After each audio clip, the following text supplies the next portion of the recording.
المؤلف رحمه الله تعالى ونفعنا بعلومه في الدارين آمين. Surah 7. Hadis 308, hadis marfu'.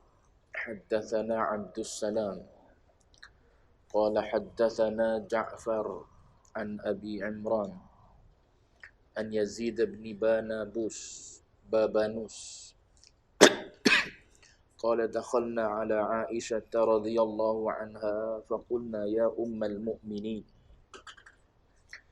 ما كان خلق رسول الله قالت كان خلقه القرآن تقرؤون سورة المؤمنين قالت اقرأ قد أفلح المؤمنون قال يزيد فقرأت قد أفلح المؤمنون إلى لفروجهم حافظون قالت هكذا كان خلق رسول الله. Tuan-tuan muslimin, muslimat sedang jemaah yang dirahmati Allah sekalian, alhamdulillah. Pertama dan selama-lamanya kita panjatkan puji syukur pada Allah dengan izin taufik hidayah Allah Ta'ala jua pada malam ini. Kita sambung lagi bacaan kitab Al-Adabul Mufrad jilid 2 versi terjemahan. Kita berada pada bab 144. Bab 144 iaitu bab pada menyatakan orang yang memohon kepada Allah agar dielokkan akhlaknya. Kita dah lihat dalam pertemuan yang lepas satu hadis, hadis 307. Pada malam ini masih dalam bab yang sama, ada dua hadis. Hadis yang saya bacakan tadi daripada Yazid ibnu Babanus. Kata Yazid ibnu Babanus, dakhalna ala Aisyah radhiyallahu anha. Dia telah berkata, kami telah masuk menemui Aisyah radhiyallahu anha. Faqulna, lalu kami bertanya, wahai ummul mu'minin, ya ummul mu'minin, maka khuluqu Rasulillah sallallahu alaihi wasallam. Tanya Yazid bin Babanus, apakah, yakni apakah dengan makna kaifa, ma dengan makna kaifa, bagaimana rupa akhlak Rasulullah. Qalat, maka jawab Aisyah radhiyallahu anha, kana khuluquhul Qur'an. Akhlak baginda Nabi adalah Al-Quran. Kana khuluquhul Quran. Hadis ni boleh baca dua cara. Kana khuluquhul Qur'ana boleh, ataupun nak baca kana khuluquhu Al-Qur'anu boleh juga. Nak kedepankan isim kana boleh, nak kebelakangkan isim kana pun boleh. Orang mengaji lurah putihlah. Boleh baca dua. So maknanya kalau bertemu ada orang baca kana khuluquhul Quran, yang tu yang masyhurnya biasa kita duk dengar gitulah orang baca. Kok lah ada bertemu dengan orang baca kana khuluquhu al-Quranu pun betul juga. Jadi kata Aisyah, bila mana Yazid bin Babanus ni tanya berkenaan dengan akhlak Nabi, maka jawab Aisyah, akhlak Nabi itu adalah Al-Quran. Dalam lafaz Muslim, ada tambahan dalam lafaz Muslim, iaitu disebutkan yaghdibu li ghadabih wa yarda li ridha. Nabi ni perangai dia ataupun antara akhlak Nabi ialah yaghdibu li ghadabih. Nabi akan marah pada perkara yang Allah Ta'ala marah. Wa yarda li ridha, dan Nabi akan redha dengan perkara yang Allah Ta'ala redha. Maknanya selagi kehendak Allah Ta'ala dengan kehendak Nabi serupa. Kita kalau contoh mudah, kalau kita dengan nak gitu, bahagia rumah tangga. ataupun dengan bini gitu. Bahagia rumah tangga. Apa yang kita nak, itulah juga yang dia nak. Tapi kalau bercanggah orang, dia panggil banyak kepala. Kepala suami lain, kepala isteri lain, kepala anak-anak 5 orang lain-lain belaka pula. Payah rumah tangga gitu. Tapi kalau kepala tu satu saja, ayah ajak pergi masjid, jom. Tak ada yang tarik muka. Senang gitu. Tapi kalau ayah ajak pergi masjid, bini bergeliat. Sebab apa? Nak pergi pasar malam. Anak pula nak tengok game lah, nak main tu, nak main ni lah antara maghrib isyak ni. Macam-macam benda lagi yang menyeronokkan mereka. Payah gitu. Umpamanya gitulah, nak mudah kita faham. Jadi Nabi dengan Allah Ta'ala ni selari. Apa perkara yang Allah Ta'ala tak suka, itulah yang Nabi tak suka. Dan apa perkara yang Allah Ta'ala redha, maknanya itulah perkara yang Nabi redha dan Nabi suka. Sebab tu Aisyah mengatakan, kana khuluquhul Quran. Lepas tu Aisyah sambung lagi. Taqra'una suratal mu'minin, kamu tak baca ke surah al-mu'minin. Ataupun boleh juga baca taqra'una suratal mu'minun. Sebab dalam Quran dia guna suratal mu'minun. Sini dia guna suratal mu'minin. Sagi cari mana ada dalam Quran suratal mu'minin. Boleh juga kalau nak buat taqra'una suratal mu'minun. Dari sudut orang mengaji nahwu lughah, dari sudut kaedah grammar salah. Suratal mu'minun salah, dipanggil tarkib idhafi, dipanggil frasa idhafat. Kalimah yang kedua mesti majrur, jamak mudzakkar salim mesti dengan ya. Tu ilmu sikit-sikit, ilmu lughah. Maka yang dalam ni ya ni suratal mu'minin. Kenapa jadi mu'minin? Ya, sebab surah dengan mu'minin tu adalah tarkib idhafi, dipanggil frasa idhafat. Maka al-mu'minin memang kena baca gitu. Lepas tu salah tak kalau kita baca suratal mu'minun, ambil sebagaimana nama dia yang Allah Ta'ala bubuh pada surah tersebut dengan surah al-mu'minun. Boleh tak? Ulama lughah kata boleh, ala sabili riwayah. Ambil tu atas sebab riwayat mari gitu nama dia. Maka kita panggil lah suratul mu'minun, walaupun dari sudut nahwu salah, tapi dari sudut periwayatan nama dia secara tauqifi daripada Allah Ta'ala, maka boleh aja kalau kita baca suratul mu'minun. Gitu. Kalau orang tanya, jawab gitu. Salah ni dengan nahwu. Kok orientalis tanya. Orientalis tanya, ni salah ni dari sudut ilmu bahasa Arab ni. Ilmu grammar salah ni. Mesti surah selepas dia al-mu'minin. Kenapa dalam ni sebut al-mu'minun? Dipanggil ala riwayah. Sebagaimana dia datang, diriwayatkan begitu secara tauqifi. Sebab nama surah ni tauqifi. Disusun pun secara tauqifi, mari daripada Allah Ta'ala tentukan gitu. Maka diterima secara riwayatnya begitu. Cuma tak salah kalau nak baca dengan al-mu'minin. Baik. Aisyah tanya, kamu tak baca ke surah al-mu'minin, yakni surah al-mu'minun tu lah yang ada dalam Quran tu. Maka kata Aisyah, Iqra qad aflahal mu'minun.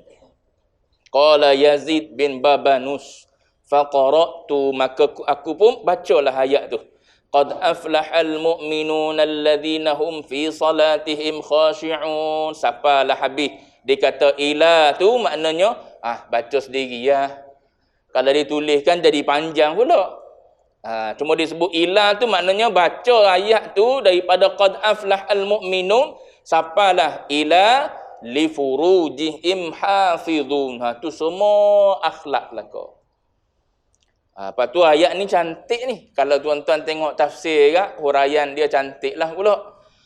Qad aflahal mu'minun. Ni confirmation daripada Allah Ta'ala. Orang yang aku nak sebut ni jaya. Maknanya kalau nak jadi orang berjaya, tengoklah lepas daripada ayat ni. Lepas daripada ayat qad aflahal mu'minun. Lepas tu Allah Ta'ala hanya sebut orang mukmin, dia tak sebut qad aflahal muslimun. Dia kata al-mu'minun, sebab mukmin dengan muslim tak sama. Muslim ramah yang junjung perintah agama tu berapa orang agak-agak. Yang junjung. Yang muslim tengok di IC muslim lah kau.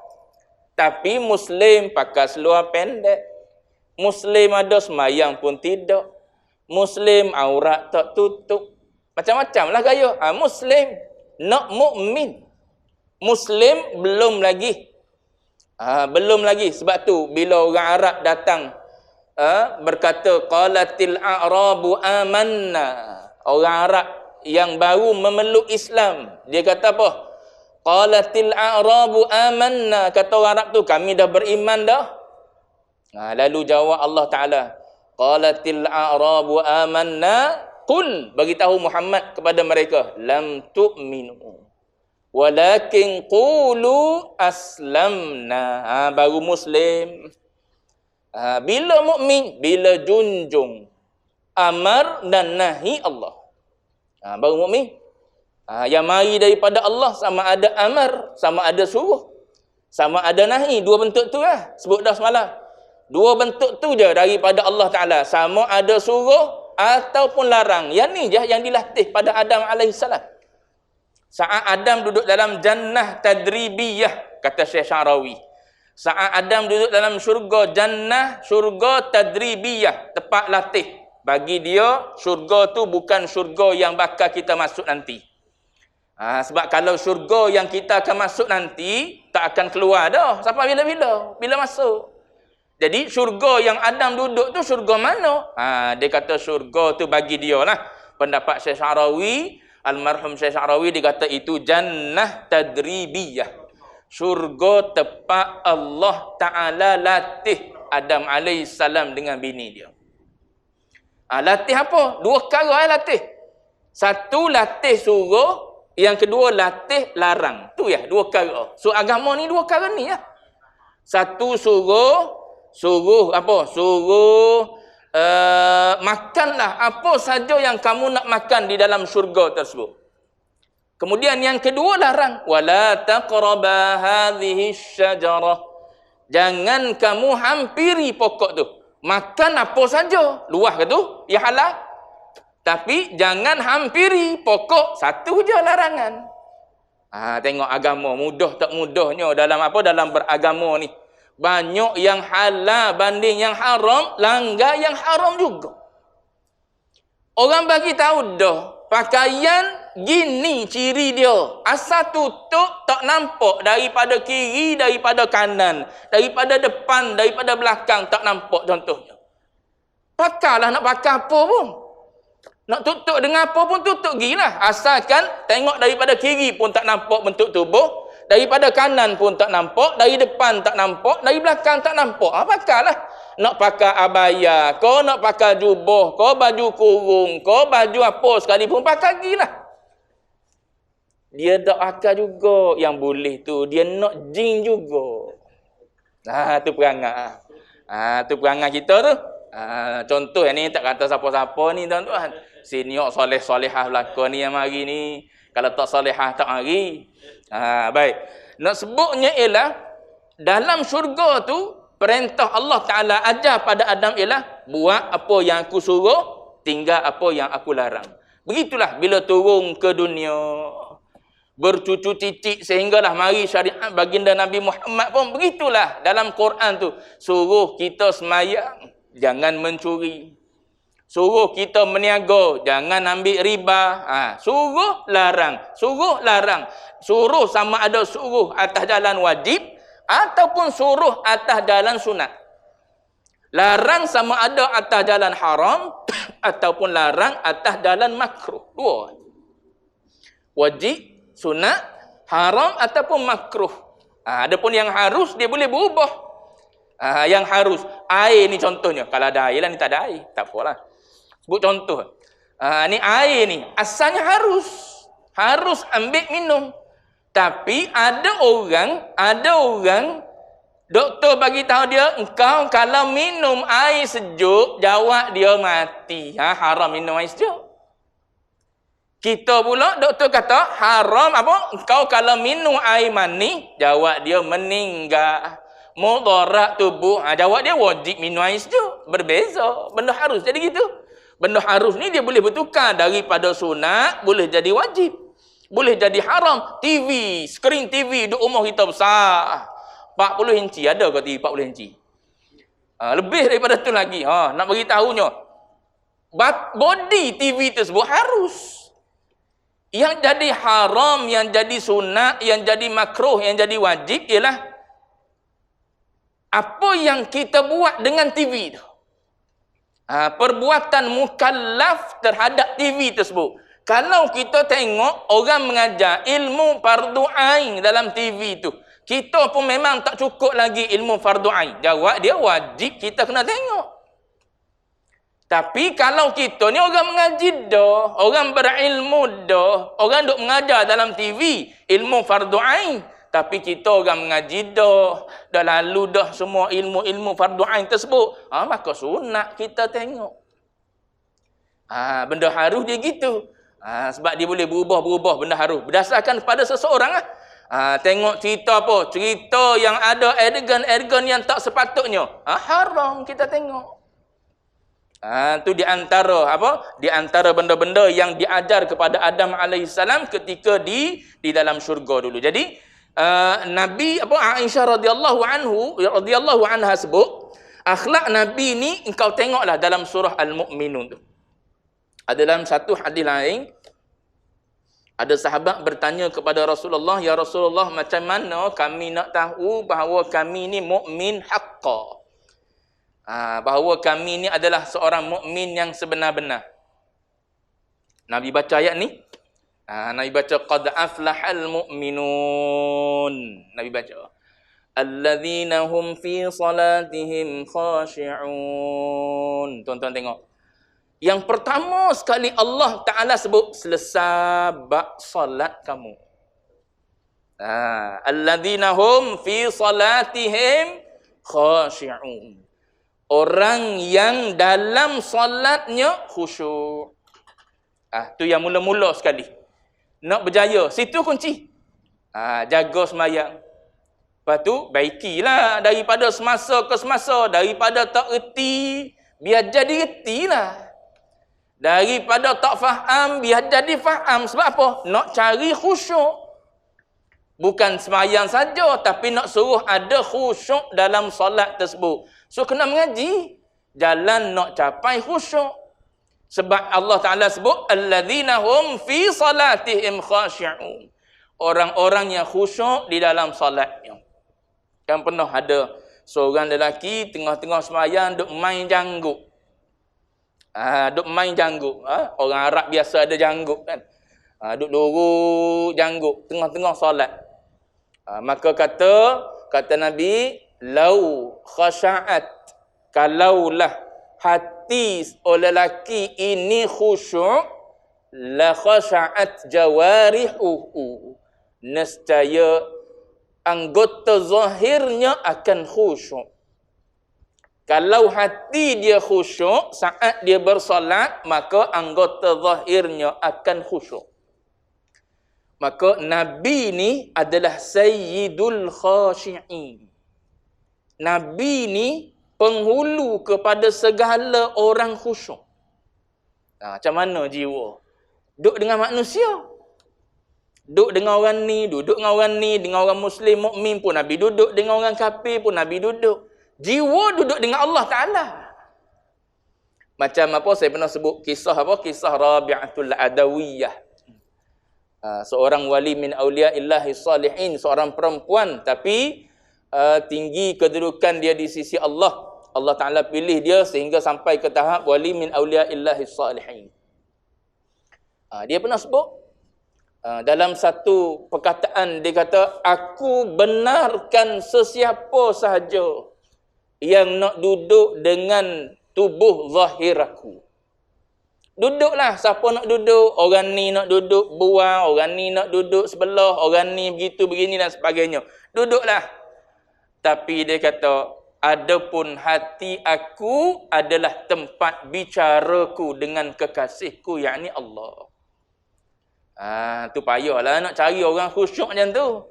Hati duduk dengan Allah, walau tubuh duduk dengan manusia. Tu dia panggil dalam istilah tasawuf, dia panggil jamak dan faraq. Tuan-tuan buka dalam kitab Ar-Risalah Al-Qushairiyah, dia ada istilah tu. Istilah jamak, berhimpun dengan Allah Ta'ala saat tubuh kita duduk dengan makhluk. Saat tubuh duduk dikelilingi oleh makhluk, tapi hati duduk dengan Allah Ta'ala. Tu Nabi Sayyidul Khasyi'in. Hati sentiasa duduk dengan Allah. Sebab apa? Sebab dia kan orang yang sentiasa berada dalam redha Tuhan. Takkan luputlah daripada jiwa Nabi, hati Nabi, Tuhan walau sesaat. Sebab perbuatan dia semua duduk dalam keadaan redha Tuhan. Hidup ni kan, dia adalah detik-detik saat. So detik-detik saat ni semua adalah benda baru. Baru. Setiap detik yang berjalan tu semua baru habis. Minit baru pula, minit yang kedua. Semua kita lalu tu yang baru semua. So setiap saat hidup Nabi ni duduk dalam keadaan Tuhan puas hati dan redha. Kalau begitulah keadaan jiwa dia, mestilah jiwa dia sentiasa ta'alluq dengan Allah Ta'ala, walaupun zahir dia duduk dengan para sahabat, duduk dengan para isteri dia. Tu macam ada seorang sahabat Hanzalah. Dalam kitab Haqa'iq Anit Tasawuf ada sebut satu kisah Hanzalah. Hanzalah ni bila dia duduk di depan Nabi ketika Nabi bagi tausiah, Nabi bagi tazkirah, Nabi mengajar berkenaan dengan syurga, berkenaan dengan neraka. Maka mari dalam hati dia rasa takut, rasa gerung kepada neraka, rasa rindu, rasa suka, rasa nak kepada syurga. Lepas tu dia cerita, bila aku balik saja duduk dengan anak dan isteri, maka dia kata perasaan tu hilang. Setelah aku duduk dengan anak isteri aku, perasaan-perasaan aku duduk dengan Nabi tadi hilang. Hilang. Maka dia keluar daripada rumah dia, dia kata apa? Nafaqa Hanzalah. Hanzalah dah munafik dah. Sebab duduk depan Nabi lain, duduk belakang Nabi lain. Kita boleh jadi gitu kot. Duduk dalam masjid, dalam surau, juruhnya kita. Habis jaga adab dalam masjid, dalam surau. Keluar daripada pintu surau, habis apa? Habis benda dalam zoo keluar mulut itu. Dalam masjid ada orang lebih dahsyat lagi. Dalam masjid pun tak jaga. Tak jaga mulut. Mulut jahat bawa juga masuk dalam masjid. Tak tinggal luar daripada pintu masjid.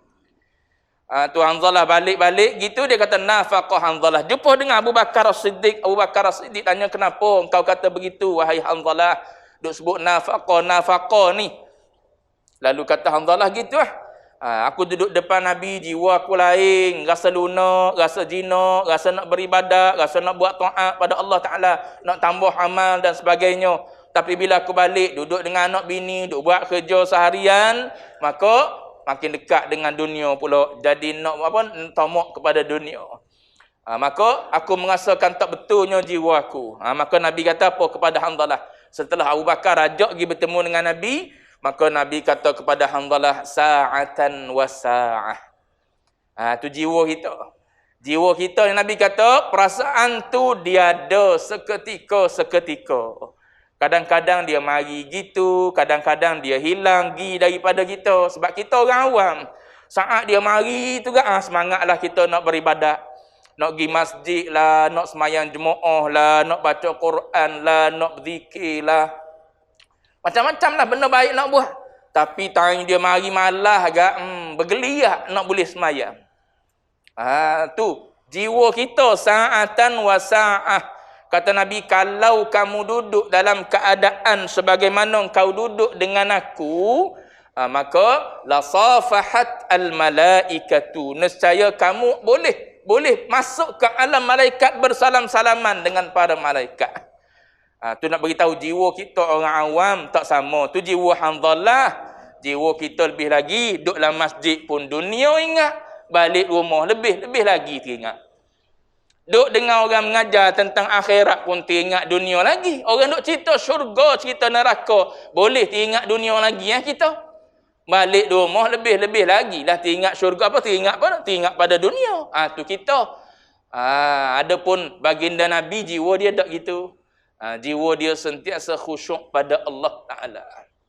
Walaupun kita nampak dia duduk dengan manusia. Sebab Nabi tak pernah luput Allah Subhanahu wa Ta'ala dalam jiwa dia, sebab dia sentiasa duduk dalam redha Allah Ta'ala. Baik.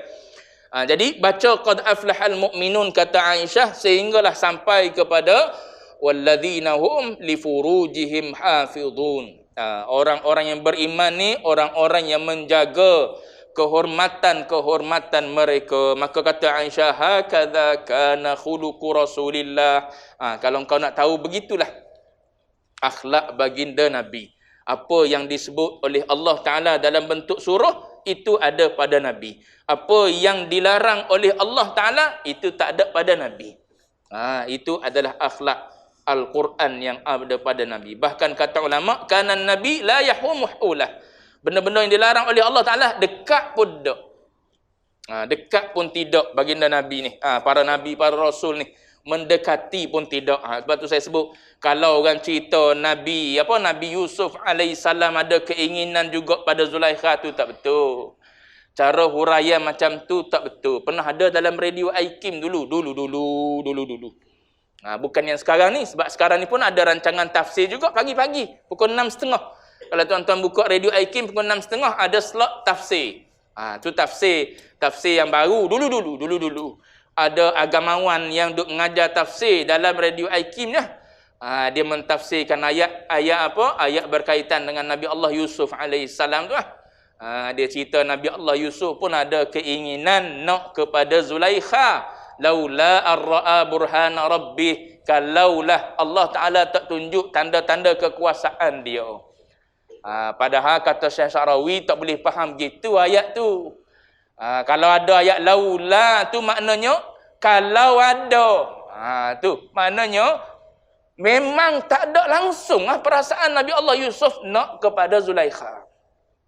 Sebab tu guna perkataan laula ar-ra'a burhana rabbi. Kalau dia tak tengok, tapi sebab dia tengok lebih awal lagi daripada perasaan dia yang nak kepada Zulaikha, maka tak adalah perasaan nak pada Zulaikha. Perasaan tu memang tak ada langsung. Sebab apa? Mendahului melihat kebesaran Allah Ta'ala tu dalam diri para Nabi dan Rasul, mendahului keinginan mereka nak buat dosa dan maksiat. Maka tak ada. Sebab mereka ni kan golongan yang maksum.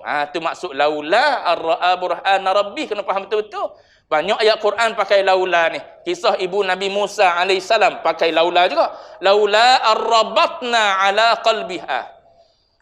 Kalau aku tak ikat hati, jiwa, jantung ibu Nabi Musa alaihissalam, nescaya ibu Nabi Musa akan menjerit. Sebab apa? Sebab tengok anak dia ni dah sampai ke pintu istana dah. Diambil pula oleh Fir'aun, mati ya. Tapi Allah Ta'ala kata laula ar-rabatna ala qalbiha. Kalau aku tak ikat, tapi sebab aku ikat dah, tak ada apalah. Jiwa Nabi Musa, jiwa ibu Nabi Musa alaihissalam, dia tahu dah janji Allah Ta'ala, inna radduhu ilaiki wa ja'iluhu minal mursalin. Tu janji Allah. Sesungguhnya kami akan jadikan dia rasul dan akan kembalikan kepada kamu. Tu pegangan yang ada dalam jiwa ibu Nabi Musa alaihissalam, keyakinan dia pada Allah Ta'ala. Tu laula tu benda-benda yang berkait dengan ilmu alat untuk kita faham satu-satu ayat Quran ataupun hadis Nabi. Baik. Habis itu. Bab yang keseterusnya, laisal mu'minu bitta'an. Ni perangai yang boleh jadi ada pada kita, iaitu bukan sifat orang mukmin suka mencela. Kita kadang-kadang mencela, keluar di mulut kita, cela siapa? Cela anak, kadang-kadang cela bini, cela siapa-siapa tak kira. Ni laisal mu'minu bitta'an. Tajuk dia bab pada menyatakan bukanlah orang mukmin itu yang bersifat mencela. Apa makna mencela ni? Ta'an. Ta'an ni cerita benda-benda aib. Cakap benda-benda huduh Cakap benda-benda huduh. Senangnya gitu Benda-benda huduh keluar di mulut kita. Sedangkan mulut kita ni tak dijadi untuk cakap benda huduh. Contoh agama ajar pada kita nak suruh lidah kita ni kalau boleh guna untuk berzikir je. Tuan-tuan mengaji dalam fiqh kan? Dalam fiqh tuan-tuan mengaji. Tuan-tuan kau orang mengaji dalam kitab fiqh. Dalam bab azan, bila disebut berkenaan dengan menjawab azan, maka biasanya kitab fiqh akan mari hadis orang yang mendengar azan mesti berkata sebagaimana yang dikata oleh muazzin. Maka kita pun turut. Tok bila kata Allahu Akbar, kita Allahu Akbar lah. Tok bila kata asyhadu an la ilaha illallah, kita asyhadu an la ilaha illallah. Tok bila kata asyhadu anna Muhammadar Rasulullah, yang ni ramai kadang-kadang tok bila salah. Asyhadu anna Muhammadan. Kenapa jadi na panjang gitu? Patutnya na tu pendek ya. Kita biasa duk dengar. Kenapa na panjang? Na panjang dia jadi makna lain dah. Sesungguhnya kita. Asyhadu anna, sesungguhnya kita adalah Muhammad. Gitu. Benda sikit lah. Lari sikit lah. Super race kereta api lah. Lari sikit lah. Maut lah jawab dia. Asyhadu anna Muhammadan Rasulullah. Bahawa sesungguhnya Muhammad itu Rasulullah, utusan Allah. Baik. Nak ceritanya Tok Bila sebut asyhadu anna Muhammadan Rasulullah, kita sebut sama. Mari dia sebut hayya 'alas salah, hayya 'alal falah, kita tak sebut hayya 'alas salah, hayya 'alal falah. Ada orang duk jaja. Nabi suruh sebut serupa dengan Tok Bila sebut. Kenapa ya kita pergi ubah pula ya? Pergi sebut la haula wala quwata illa billah. Baca perhabislah hadis Nabi. Hadis Muslim ada sebut lagi.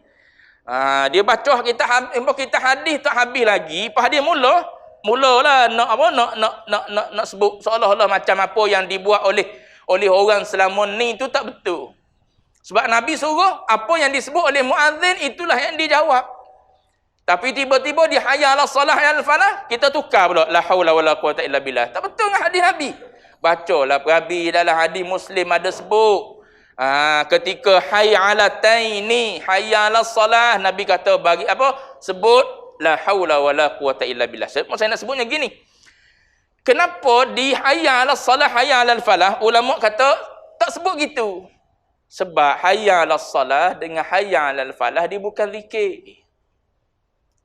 Dia adalah seruan dan ajakan daripada Bilal tu. So maknanya yang dapat pahalanya dia seorang je lah. Sebab dia duk ajak orang tu, marilah masjid ni. Masuk waktu dah ni. Marilah semayang ni. Inilah jalan kejayaan akhirat. Gitu. Tu tak bila duk sebut tu. Pas kita, takkan kita nak kata gitu juga, siapa nak dengar suara kita? Apa tak jadi apa kita?